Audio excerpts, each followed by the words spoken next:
Book 245, The Magic Key, The Pixel Revolution.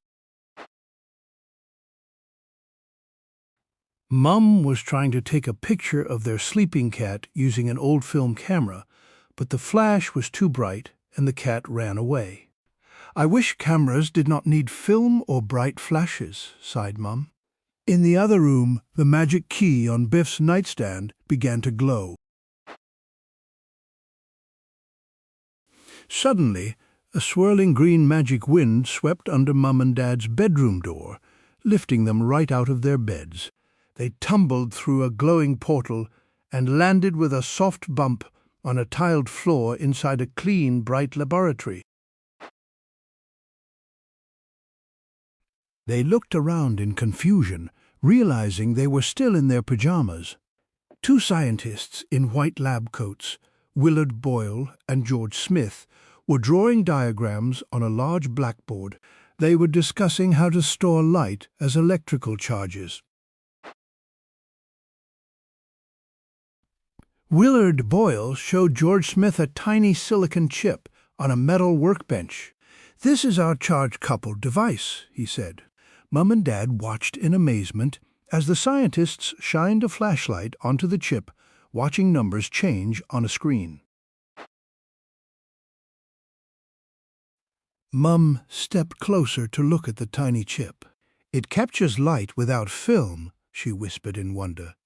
George Smith noticed them and gasps. "Who are you? And why are you in our laboratory in your pyjamas?" he asked. Dad tried to explain that they were just having a strange dream, but Willard Boyle looked suspicious. He thought they were industrial spies trying to steal the secrets of their new light sensor prototype. To prove they were not spies, Dad pointed to their old film camera. George Smith explained that their silicon CCD chip would one day make film cameras obsolete by turning light directly into digital pixels. Suddenly, Dad took a step back and accidentally bumped into a metal stand.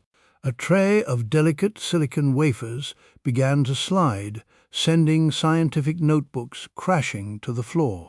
The loud noise echoed through the room.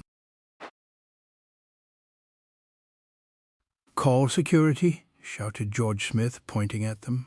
Mum and Dad had to run fast down the long, polished corridors of Bell Labs, holding hands, their slippers slapping loudly as the guards chased after them.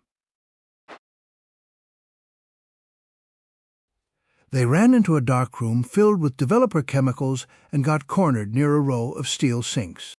The security guards pushed open the heavy door, their bright flashlights shining directly on Mum and Dad.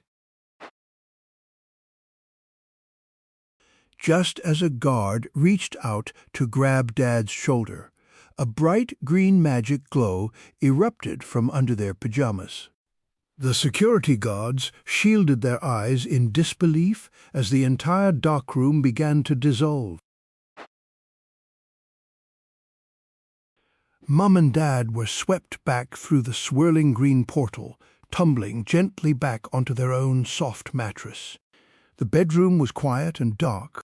"What a wild dream," whispered Dad, falling back asleep. The next morning, Mum sat up and rubbed her eyes. "Dad," she said, "I had the strangest dream about a silicon chip that captures light in a laboratory in 1969. Dad looked at her in surprise. "I had the exact same dream," said Dad. They looked at Biff's room down the hall, smiling at the coincidence. On the floor by their bed, a single tiny grey screw from Bell Labs lay glinting in the morning sun.